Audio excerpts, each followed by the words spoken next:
ibablock lahat ng mga calls and messages na hindi nyo gusto.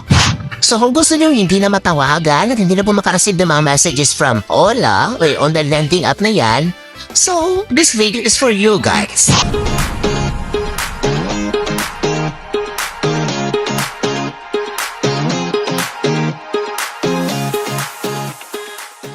So, na-discuss ko po on my previous video yung paraan na makikita sa settings nyo kung paano po mag-block manually gamit po yung cellphone nyo. Pero in this video, share ko po sa inyo yung mismong application na kung gusto nyo siyang i-download. Okay, kasi may mga cellphone style guys na ginagamit, especially sa settings din ng cellphone natin. May cellphone tayo na wala po doon yung pabablock ng mga numbers. So, I suggest na kailangan ko natin mag-download ng application para po totally na po siya mag-block. Pero before we proceed on this video guys, I share ko sa inyo, disclaimer muna tayo, okay?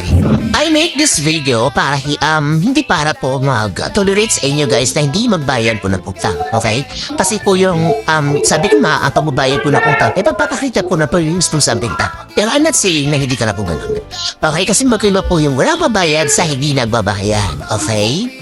So ganito na guys, kung gusto nyo talaga na hindi na makareceive ng mga tawag and mga text messages from them, I highly recommend this application na makikita po sa Google Play Store para po ma-block na po sila totally. I hope na makatulong itong video na to sa inyo and without further ado, let's jump in! So as you can see guys, ay nandito na po tayo sa aking recording screen and nandito po tayo sa Google Play Store. So yung application guys na tito ko kanina ay ito pong call and SMS blocker blacklist. So meron po siya 10 million downloads and 4.5 good reviews. So maganda po guys yung reviews ng application na to. So install lang natin siya guys. Tapos after natin ma-install, i-open lang po natin yung application. By the way guys, hindi po sponsored ang video na to. So ito guys ang lalabas sa screen natin, permissions required. The app requires some permissions to start. So continue lang natin siya guys. So ito po yung bubungad sa atin. So dapat nakalagay dito set calls SMS blocker as your default caller ID and spam app. Ibig sabihin niyan guys, si call and SMS blocker siya na po yung magmamanage ng mga calls and messages natin. Okay? Naset lang natin siya as default dito po. Then after nun, may magka-flash din po itong message na to. Permissions is required. SMS blocking requires this app to be the default SMS app. Nabubulol ako guys. So yung lang natin siya guys. As you can see, nandito po tayo. Ayan, so siya po si SMS blocker po. Si call and SMS blocker, i-allow po natin siya na mag-manage po ng ating messages. So safe naman po ang application na to. So na-try ko na din siya for almost 2 months na din siya guys. So safe na din po siya. I mean safe siya.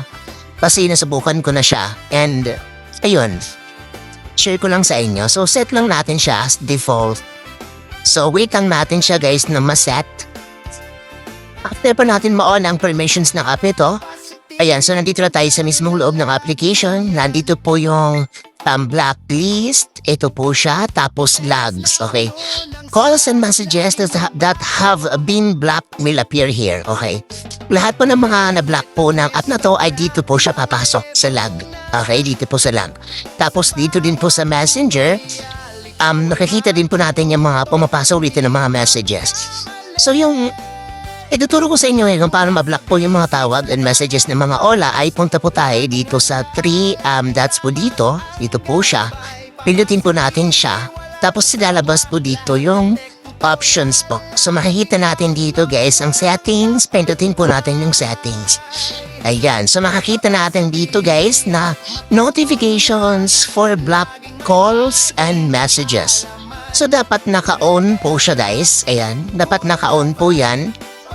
Ang ibig sabihin yan guys ay i-block po ng application na to yung mga tawag and mga messages na hindi mo inaalaw. Okay? So dapat naka-on po siya.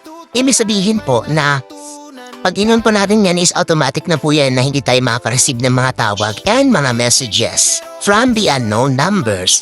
So meron din dito yung sa baba block everyone except my contacts. So ito guys yung pinaka-highlights dito sa application na to. So dapat naka-on po siya para mapablock talaga niya guys yung mga tumatawag, yung mga numbers na hindi po register sa contact list mo. Okay? Pati yung mga messages na pumapasok is automatic po na ipablock po yan. So dapat naka-on po yan guys ha. Ito siya. Dapat naka-on or naka-green po yung color niya. Okay? So meron ditong black private numbers. So dapat naka-on din po yung mga black private numbers na yan. So yung mga online lending app guys ay minsan gumagamit po yan ng mga unregistered number. Okay? Gumagamit po yan ng mga private numbers, mga telephone numbers na minsan hindi rehistrado para lang makontak kayo at matawagan kayo. So dapat naka-block din po yan. Ibig sabihin, kung may mga suspicious number po na pong pasok sa cellphone natin, I mean sa tawag natin, ay automatic po yun na iba-block din po yan. So dito guys, makikita din natin dito yung keyword filter. Ano po ang ibig sabihin ng keyword filter na to? Ang ibig sabihin guys ng keyword filter na yan is magsaset kayo ng words na gusto nyo i-contain sa mga messages na papasok. Halimbawa is may pagbabanta na po sa text message, nagmumura na po sa message, automatic po na i-detect po nito ng app na to and i-block na po yung messages na yon na hindi nyo po nababasa. Okay? Messages that contains any of the keywords that you add here will be blocked. Okay? Halimbawa guys, sample natin dito sa plus sign sa taas, pindutin natin. Halimbawa, maglagay tayo dyan na ng keywords na magbayad ka na kasi usually yun po yung ginagamit na words ng mga online lending app. So automatic po yan guys na set lang natin dito sa okay. Ayan.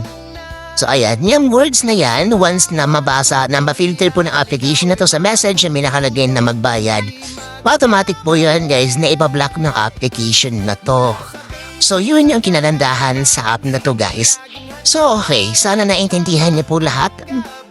Tapos meron din dito nakalagay na ringtone for new messages. So pwede tayo guys mag-set ng specific po na ringtones para alam natin ang app na to ay nag-notify sa atin na may bagong messages para aware tayo kung normal lang ba na message yung pumapasok o nanggagaling sa app na to. Okay, tayo na lang pong bahala mamili po dito sa messages na to. Okay, sana po naiintindihan po guys ha. Ayan, so yun lang naman siya guys dito. Tapos nakalock din po. Pwede po natin i-lock yung application na to. Si for instance guys ay nahihiya tayo sa kaibigan natin or sa partner natin na hindi nila alam na may utang tayo. Tapos hindi nila alam na may tinatakasan tayo. So pwede po natin i-set tong application na to. Pwede natin i-lock para tayo lang ang nakakaalam na may binablock tayong mga contact numbers. Okay? So ayun, malaking tulong din talaga ito guys na application na to.